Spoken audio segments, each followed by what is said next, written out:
Hello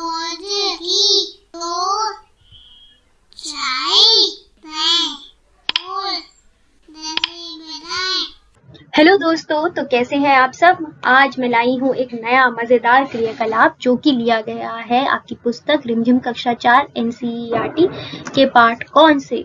तो जल्दी से चलते हैं क्रियाकलाप की ओर, बिना कोई समय व्यर्थ करे। तो पहुंचने के लिए हमें खोलना होगा पृष्ठ संख्या 65। घुसपैठ। तो कौन कर रहा है घुसपैठ और कहाँ कर रहा है घुसपैठ, तो चलिए करते हैं पता। तो क प्रश्न है, तुम्हारे घर में यदि यह शरारती जीव है या उसकी फौज घुस आई है तो पता करो कि उसे कैसे निपटा जाता है। तो किस शरारती जीव की बात कर रहे हैं, कौन है कौन कविता का शरारती जीव। जी हाँ, वह है एक चूहा। तो वह पूछ रहे हैं कि अगर उसकी फौज घुस आए तो हम क्या करेंगे। और ख प्रश्न है कि इस शरारती जीव के अलावा और कौन कौन से जीव हैं जो तुम्हारे घर में घुस जाते हैं, हमें यह भी बताना है। तो चलिए शुरू करते हैं पहले प्रश्न से, जो कि है कि तुम्हारे घर में भी यदि शरारती जीव है या उसकी फौज घुस गई है तो पता करो उससे कैसे निपटा जाता है। तो यह रहा हमारा शरारती जीव, एक बहुत बड़ी शरारत करते हुए, यानी कि तारे काटते हुए। अब पता करते हैं कैसे करेंगे उससे, कैसे उससे निपटेंगे। अगर ये शरारती जीव हमारे घर में घुस आता है तो हम चूहेदानी का प्रयोग करते हैं। चूहेदानी में चूहा फंस जाता है और हम फिर उसे किसी सुरक्षित जगह छोड़ आते हैं। तो यह रही वह चूहेदानी, इसके अंदर चूहा जैसे ही जाता है यहाँ पे एक रोटी का टुकड़ा फंसाया जाता है। अब इस रोटी के टुकड़े को खाने के लिए चूहा अंदर जाता है और जैसे ही वह रोटी का टुकड़ा खींचता है, यह जो दरवाजा है यह बंद हो जाता है और चूहा अंदर ही रह जाता है।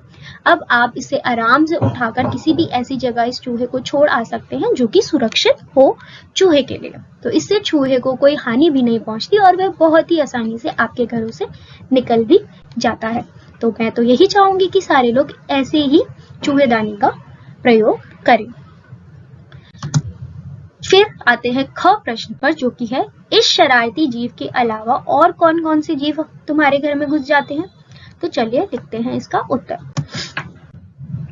हमारे घर में ये सारे जीव घुस आते हैं, एक एक करके देखते हैं कौन।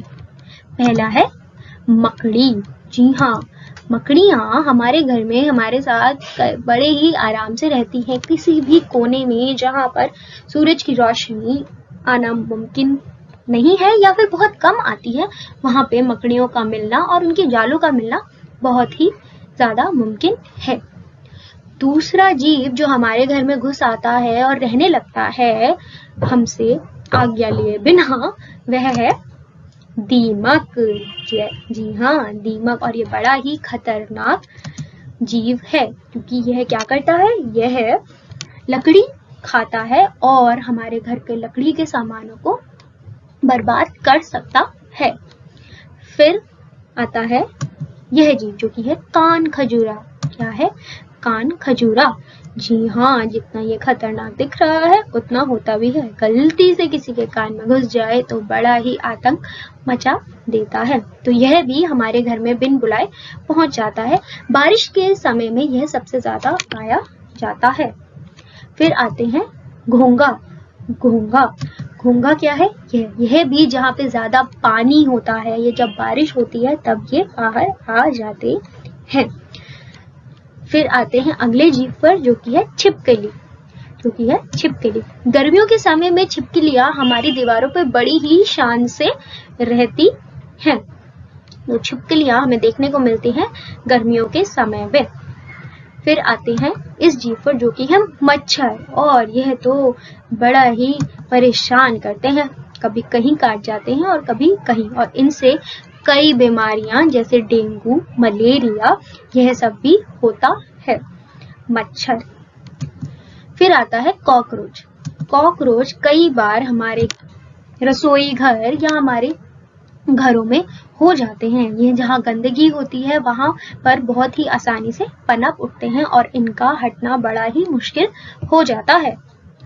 फिर है चींटियां।